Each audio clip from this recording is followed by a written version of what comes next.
Hey everyone, welcome back to my channel. My name is Kim and I am so excited to bring you this video. What are my top 5 Cocoa Daisy kits from 2025? Stay tuned and find out.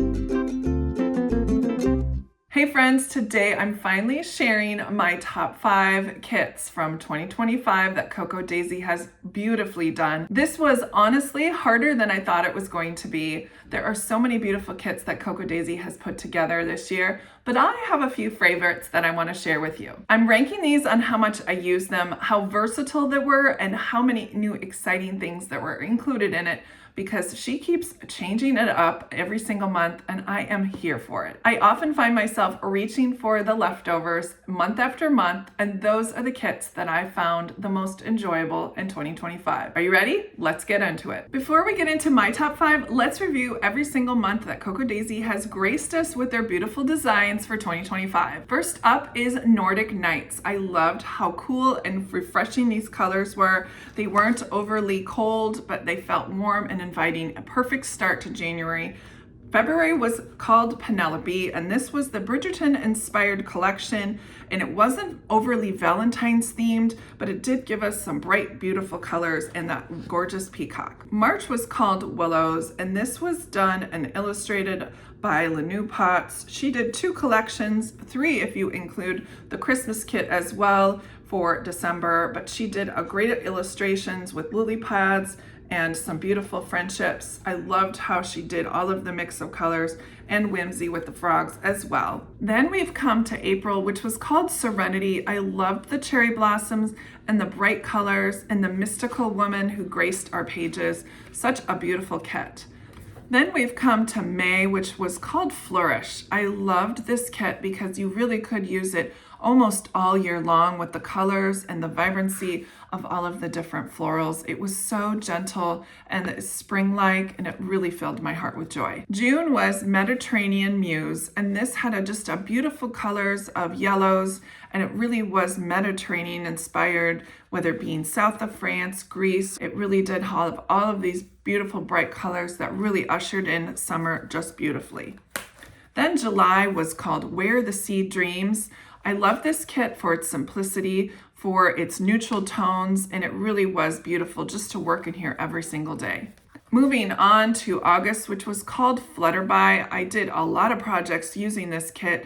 I loved the bright florals. I loved all of the purples and the greens. It really was a wonderful kit inspired by watercolors and writing, and it really is just set the tone for a late summer beautiful delight. September was just the perfect kit for the theme. It really did usher in fall with those beautiful oranges and blues, and it did have some of the great themes that everyone seems to enjoy, which are tea and books. Next up is October. I really enjoyed all of the fall themes this year. This one was very watercolory with lots of spicy pumpkins and florals and some beautiful birds as well. November was called Moss and Mirth. It really did have a forest feel to it, like you were on the forest floor looking up all at the ferns and the mushrooms. It really was a gorgeous usher into fall as well. Last but not least, Snow Days Society, which was December of 2025, was a gorgeous kit with, again, hand-drawn by Lanu Potts, sipping and savoring all that the season has to offer. So let's start with number 5 and work our way up. Coming in at number 5 was May's kit of Flourish. This kit was such a solid kit. So many soft florals. I loved the great neutrals and the pieces that worked so well in so many different planners. You could literally use this all year long. What I loved about the Flourish is how easy it was to use.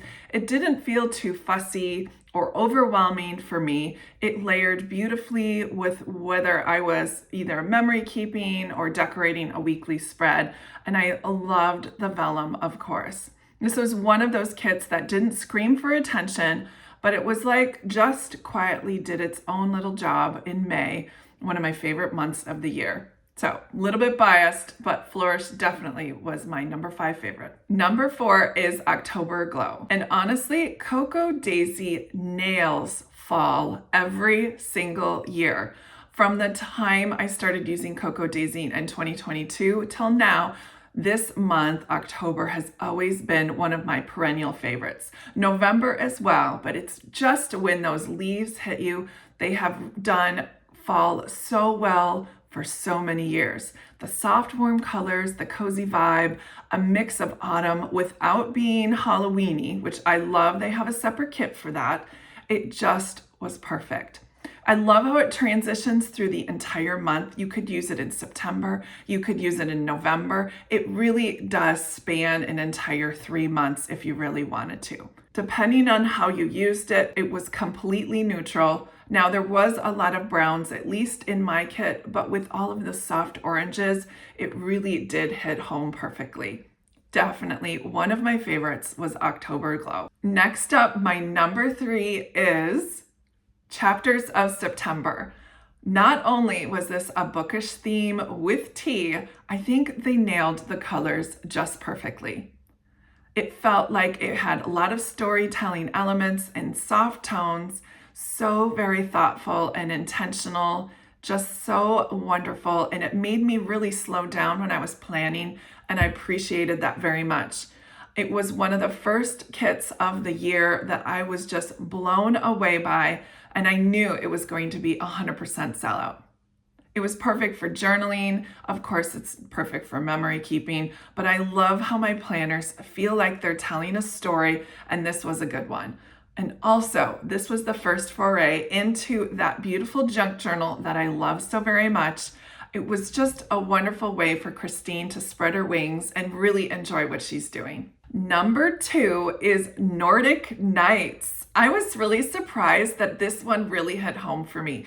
Maybe it's because I'm a January girly that loves a new fresh start, but the colors and the vibe of Nordic Nights was just perfect. The color palette alone with the soft blues and the neutrals with that little spice of gold was just perfect. It was calm and it was peaceful, and it was perfect for the beginning of the year when I just go crazy with all of my goals. I use this kit way more than I thought I would. I'm even using some of those pieces now in my December and into my January setup. It was very beautiful without feeling overwhelmed, and it was very versatile. So Nordic Nights was definitely my number 2 Cocoa Daisy kit of 2025. And my number 1 Cocoa Daisy kit of 2025 was Where the Sea Dreams. This was a masterclass on how you do summer nautical. Just alone, the soft colors, the fishes with all of their fins unfurling. It was just such a calm and coastal feel. It felt so creative and imagining and timeless all at once. You literally could use this all summer long, and it was definitely one of my favorites. I use this across multiple planners, and you can tell by my traveler's notebook that I really enjoyed every single piece of this month. I added so many different elements, traditional, experimental, and I really had fun using every single aspect of this planner. If I had to pick one kit that truly defined my creative planning for 2025, it would be this. So that's a wrap on my top 5 Cocoa Daisy kits. Let me know in the comments what you thought your favorite top 5 elements were, and if I was totally steered wrong. Plus, I really want to touch base on 2026. I know a lot of us are really enjoying the themes that Cocoa Daisy is coming out with these days, but is there a particular theme or a color vibe that you'd love to see in 2026? Pop those in the comments down below, and I'd love to get your feedback on that as well. Of course, I don't make any of the decisions that Cocoa Daisy, but I love them nonetheless.